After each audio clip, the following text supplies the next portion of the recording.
Hello everyone, कैसे हैं आप सब। एक बार पुनः शिव कोचिंग क्लासेस पर स्वागत है। उम्मीद करता हूं आप सब अच्छे होंगे, मस्त होंगे, बेहतर होंगे, आपकी पढ़ाई बेहतर चल रही होगी।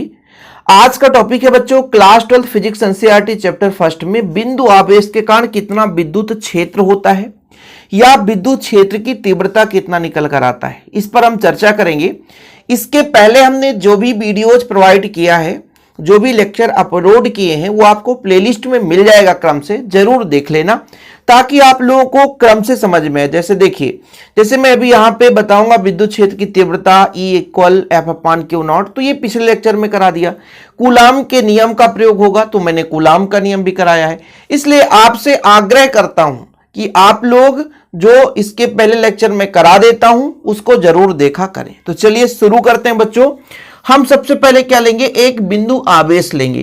तो मान के चलता हूं एक मेरे पास बिंदु O है, इस पर एक बिंदु आवेश +Q रखा हुआ है, +Q रखा हुआ है। अब इससे एक विद्युत क्षेत्र जनरेट होगा। यहां से मान के चलता हूं कि R दूरी पर एक बिंदु और लेते हैं, उस बिंदु पर एक परिरक्षण आवेश लेते हैं। यहां पर इस बिंदु पर हम एक आवेश ले लिए बच्चों Q0। ये जो बिंदु है, इस बिंदु को हम डिनोट कर देते हैं P से। अब क्या क्वेश्चन क्या है, बिंदु आवेश के कारण विद्युत क्षेत्र या बिंदु आवेश कारण विद्युत क्षेत्र की तीव्रता। तो मैंने एक बिंदु O लिया, यहां पर एक बिंदु आवेश +Q लिया और इसके तीव्रता के लिए, इसके विद्युत क्षेत्र को ज्ञात करने के लिए इससे R दूरी पर, यहां से यहां तक की दूरी जो है बच्चों, वो मैंने कहा R दूरी पर एक बिंदु P लिया जिस पर विद्युत क्षेत्र की तीव्रता ज्ञात करनी है। कहने का तात्पर्य हुआ कि एक मेरे पास +Q चार्ज तो है, तो ये एक आपका बिंदु आवेश हो गया। इस बिंदु आवेश के कारण विद्युत क्षेत्र चारों ओर जनरेट हो गया होगा। अब विद्युत क्षेत्र पर ही एक और परिरक्षण आवेश ला रहे हैं, एक बिंदु हम R दूरी पर ले रहे हैं जहां पर हमें विद्युत क्षेत्र की तीव्रता ज्ञात करनी है। अब बच्चों मैंने आपको इसके पिछले लेक्चर में बताया था कि जब भी +Q चार्ज होता है तो इससे विद्युत क्षेत्र बाहर की ओर चलता है। मतलब ये जो आवेश है इस पर बल लगाएगा, कहां की ओर, बाहर की ओर बल लगाएगा। मतलब इस पर जो F बल लगेगा वो बाहर की ओर लगाएगा। ऐसा क्यों? क्योंकि ये प्लस है, ये भी परिरक्षण आवेश यहां पर हम कल्पना जो किए हैं Q0, मतलब बिंदु P पर एक परिरक्षण आवेश कल्पना कर रखे हैं। ये जो कल्पना कर रखे ये भी आपका धनात्मक है, तो धन जो है धन को प्रतिकर्षित करेगा, इसलिए इसको खींच नहीं सकता, बल्कि +Q है, इसको बाहर की ओर बल लगाएगा। यही कारण बच्चों मैंने आपको इसके पिछले लेक्चर में बताया था कि जब +Q आवेश होता है तो विद्युत क्षेत्र रेखाएं बाहर की ओर चलती हैं और -Q आवेश होता है तो विद्युत क्षेत्र रेखाएं अंदर की ओर चलती हैं।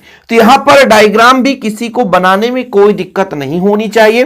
फिलहाल मैंने कहा कि एक बिंदु आवेश, मतलब बिंदु O पर एक बिंदु आवेश +Q रख दिया बच्चों, और क्या बोला है, कारण विद्युत क्षेत्र निकालना है। तो इससे R दूरी पर एक बिंदु मैंने P ले लिया, जहां पर मुझे क्या निकालना है, विद्युत क्षेत्र की तीव्रता ज्ञात करनी है।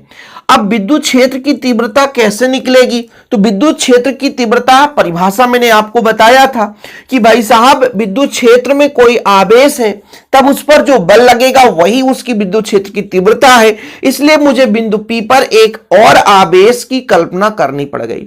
यदि भाई साहब विद्युत क्षेत्र की तीव्रता निकालनी है कि इस बिंदु पर कितना तीव्रता है, तो ये तीव्रता किस पर निर्भर करेगा, इसके द्वारा लगाए गए बल पर। अब ये किस पर बल लगाएगा, तो आवेश पर ही बल लगाएगा। इसीलिए हम एक और अन्य आवेश की कल्पना करते हैं।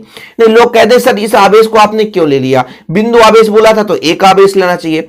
भाई ये आवेश जो है किसी दूसरे आवेश पर कितना बल लगाता है तभी तो तीव्रता निकल कर आएगा, और जब हम आवेश ही नहीं लेंगे वहां पर तो तीव्रता कैसे निकलेगा, कैसे पता चलेगा कि उस पर कितना बल लग रहा है। तो यहां पर हम एक परिरक्षण आवेश ले लेते हैं, और जैसे ही दो आवेश की बात आ जाती है, जैसे ही दो आवेश की बात आ जाती है तब वहां पर लगता है कूलाम आकर्षण बल। कूलाम आकर्षण बल क्या कहता है कि दोनों आवेशों के परिमाण के गुणनफल के अनुक्रमानुपाती और बीच के दूरी के वर्ग के व्युत्क्रमानुपाती। यहां पर मैं 1/4πε0 के और बच्चों Q1 और यहां पर आपका Q है, वैसे मैं Q1 ना लिखूं तो भी चलेगा, क्योंकि Q लिख दूं बच्चों और Q नॉट लिख दूं। कैसे? क्योंकि भाई साहब यहां पर मैंने Q लिया है, Q नॉट लिया है, तो Q1 Q2 ना लिखकर Q और Q नॉट बटा R स्क्वायर ऐसा आप कर सकते हैं। तो कूलाम के नियम से ये क्लियर हो गया, क्योंकि कूलाम का नियम जो लगता है दो आवेशों के बीच बल लगता है, F बराबर 1/4 पाई एप्सिलॉन नॉट। के क्या है? एक माध्यम के लिए है, ठीक है। परावैद्युतांक यहां पर भाई माध्यम का परावैद्युतांक है। Q पहला आवेश है, Q नॉट दूसरा आवेश, R स्क्वायर मतलब दोनों आवेशों के बीच लगने वाला बल है।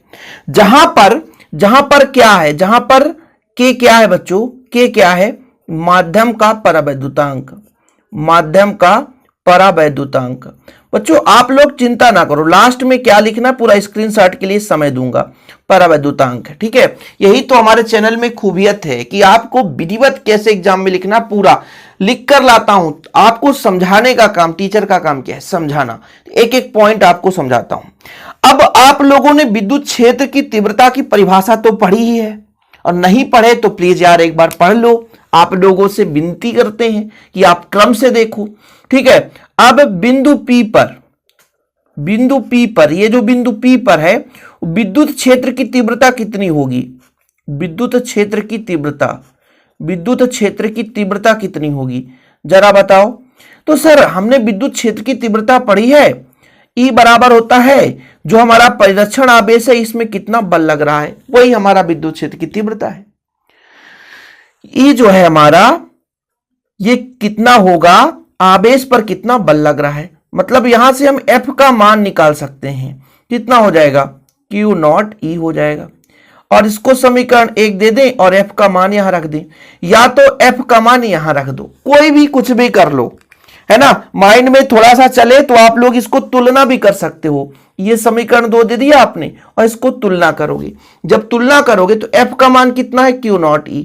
तो Q नॉट E यहां पे रखोगे बच्चों तो कितना हो जाएगा? 1/4 पाई एप्सिलॉन नॉट के Q not upon R square.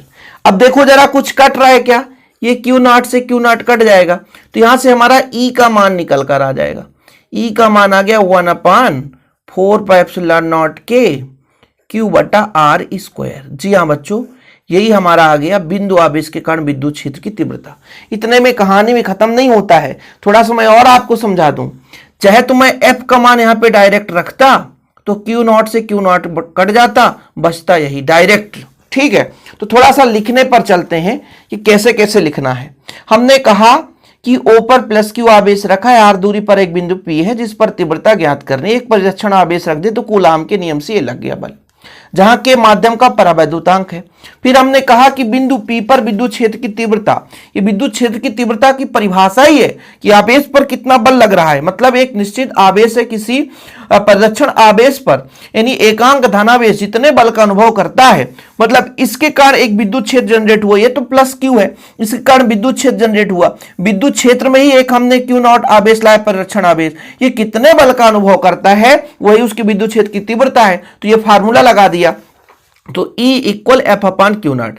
अब बच्चों समीकरण 1 से F का मान यहां पे पूरा रखोगी तो Q नॉट से Q नॉट कट जाएगा, बचेगा क्या? जैसे मैं आपको एक तरीका समझाता हूं, थोड़ा देखिएगा। मैं तरीका इसलिए समझाता हूं क्योंकि कोई बच्चा यदि दिक्कत में हो तो समझ जाए यार, एक पॉइंट कहीं पे मिस ना हो। मैं ये कहा कि यहां पर F का मान रखता, देखो बड़ा लंबा चौड़ा कहानी है, डायरेक्ट रखना होता है। यहां पर ये आपका Q नॉट था बटा R स्क्वायर, और जब वैल्यू F का मान रखा तो Q नॉट नीचे इससे कट गया, जो बचा वही यहां पे लिख दिया जाता है, ठीक है। तो F का मान हमने रखा तो ये वैल्यू आ गया, Q नॉट कट गया, ठीक। ये डायग्राम है बच्चों, ये डायग्राम छोटा सा बना हुआ है, इसमें परेशान होने की जरूरत नहीं है।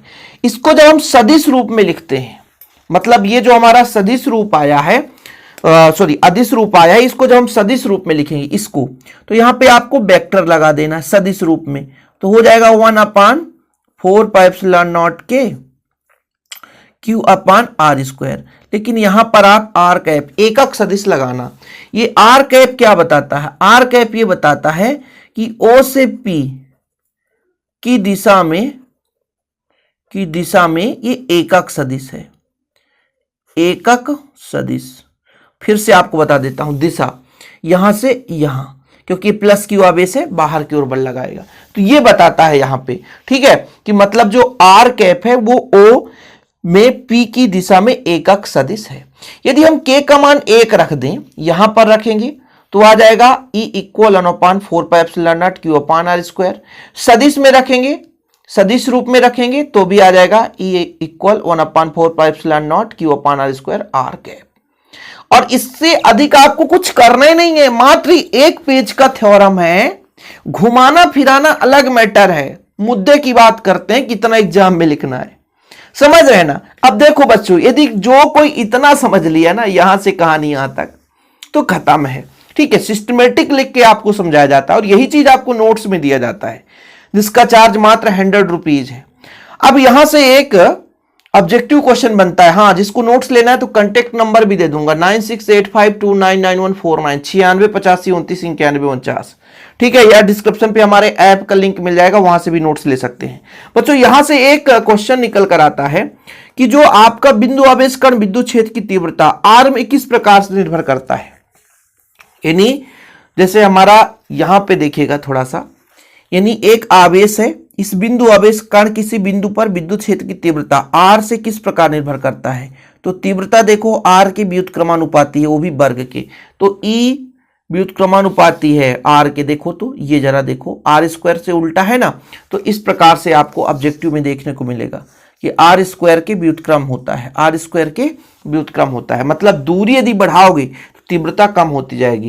कहने का मतलब आप परिरक्षण आवेश इस बिंदु आवेश के जितना समीप लाओगे उतना यहां पर तीव्रता ज्यादा लगेगा, और जितना दूर ले जाओगे तीव्रता कम लगेगी। वो तो वही बात हो गया ना कि क्लासरूम में टीचर के पास आप बैठे हो तो डायरेक्ट इफेक्ट पड़ेगा, ज्यादा मेहनत करोगे ज्यादा सब कुछ होगा, लेकिन वहीं पे लास्ट बेंच में बैठे हो और ध्यान भी आपका नहीं लग रहा तो फिर खत्म है। ऐसा नहीं है कि लास्ट बेंच में बैठने वाला बच्चा होशियार नहीं होता, वो पढ़ने के ऊपर भी डिपेंड करता है, लेकिन अक्सर ऐसे ही होता है कि जो ना पढ़े, जो होमवर्क करके नहीं आते, बोले यार चलो लास्ट में बैठ लेते हैं, टेंशन नहीं होगा, आगे ही खड़े कर देंगे टीचर तो फिर दिक्कत होगी, बेइज्जती होगी। तो वही बात हो गया ना जिस प्रकार से।